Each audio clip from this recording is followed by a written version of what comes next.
Jezusi ushqen mrekullisht 4.000 vet. Der ato ditë u bashkua përsëri i turë me malli popullit, pasi s'kishin çka të hanë. Jezusi i thirrri nxënësit e u tha: po me limben këta njerëz se që tash 3 ditë po rrinë me mua e nuk kanë çka të hanë.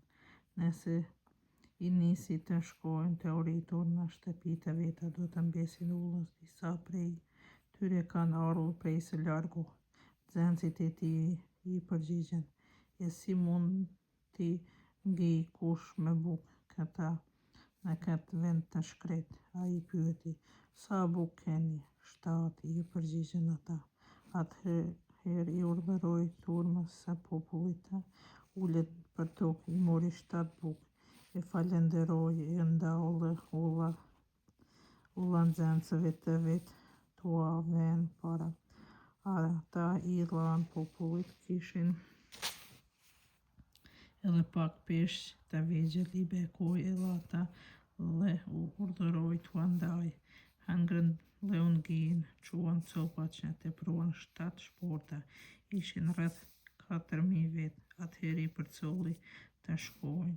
Menjëherë hyri në barkë me nxënësit e vet e shkoi në rrethinën e Dalmanutës. Farisejt kërkojnë shenjë. Atëherë erdhën farizejt dhe filluan të arrogaten me të, duke e vënë në provë. Kërkuan prej tij një shenjë prej qiellit. Jezusi, duke fsharë prej fundit të shpirtit ta, për se kjo brezëri kërkon shenjë. Për të vërtetë po ju them, kësaj brezërisë do t'i jepet shenjë. Atëherë i la përsëri, hypi në barkë dhe kaloi në anën tjetër. Tharmi i farizejve dhe Herodit.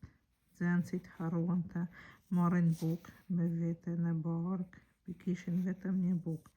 Atëherë Jezusi u bëri këtë porosi: dëgjoni, ruajeni prej tharmit të farizejve e prej tharmit të Herodit. Ata i thoshin njëri tjetrit: nuk kemi bukë. Jezusi e hetoi atë gjë e u tha: pse po shqetësohi? Pse s'keni bukë? Po a ende nuk po kuptoni e nuk po merrni vesh? Po aq pak mend paskeni. Me syt në ballë e nuk shihni, me vesh në krye e nuk dëgjoni. Po a nuk po ju kujtohet se kur i ndava 5 bukë për 5.000 vet, sa shporta plot me copa mblodhet? Ato i përgjigjen: 12. E kur ndava 7 bukë për 4.000 vet, sa shporta bukë plot me copa mblodhet? 7, i përgjigjen. Dhe ende nuk po kuptoni, u tha. Sharrimi i të verbrit prej Betsadës. Dhe arritën në Betsad. Aty i sollën një të verbër dhe ju lut ta prek. Ai e mori për dore të verbrin, e qiti jashtë fshatit, i pështyi në sy, vuri duart mbi të dhe tha: a shes gjë? Ai i hapi syt dhe tha: po shoh njerëz, më duken si dru ecin. Pastaj Jezusi prap i vuri duart mbi syt e të verbrit. I verbri pa qarë u shëroa, shihte mirë gjithçka. Jezusi e nisi të shkojë në shtëpi. I tha: mos hyr asesi në fshat. Dëshmimi i Pjetrit mbi Jezusin. Jezusi u nis me nxënësit e vet drejt fshatrave të Cezarës së Filipit. Ullës i pyeti nxënësit e vet: çka thoni njerëzit? Kush jam unë? Ata i përgjigjen: disa thoni Gjoni i Pagëzues, do tjerë Elia, do tjerë prap se je njëri nga profetë. Atëherë e pyeti ata: po ju kush thoni se jam? Ti je Mesia, ju përgjigj Pjetri. Ai i urdhëroi rreptësisht të mos i tregojnë askujt këtë gjë për të. Jezusi paralajmëron vdekjen dhe ngjalljen e vet. Atëherë filloi tu shpjegoj se biri i njeriut i duhet të besoj shumë se pleqt, kryepëriftrit e skript do të përbuzin, se do të vritet dhe se do të ngjallet pas 3 ditësh.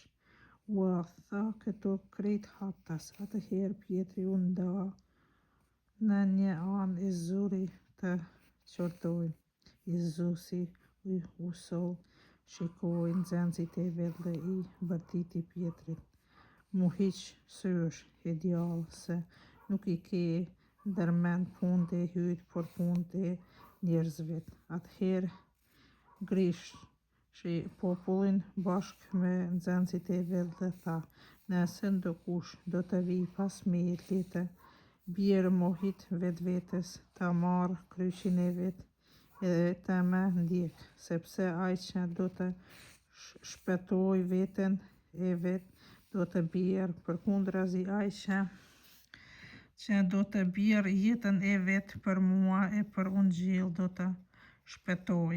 E një mend çka i vlen njeriut të fitoj mbar botën nëse e humb jetën e vet. Çka mund të jap njeriu si kembim për jetën e vet, për të vërtet kuj do t'i vijë turp për mua e për fjalët e mia para kësaj brezërie të patën Zot e mëkatare, për atë do të vijë turp edhe biri të njeriut kur të arrijë në lavdi të Atit të vet me ingjujt e shenjtë.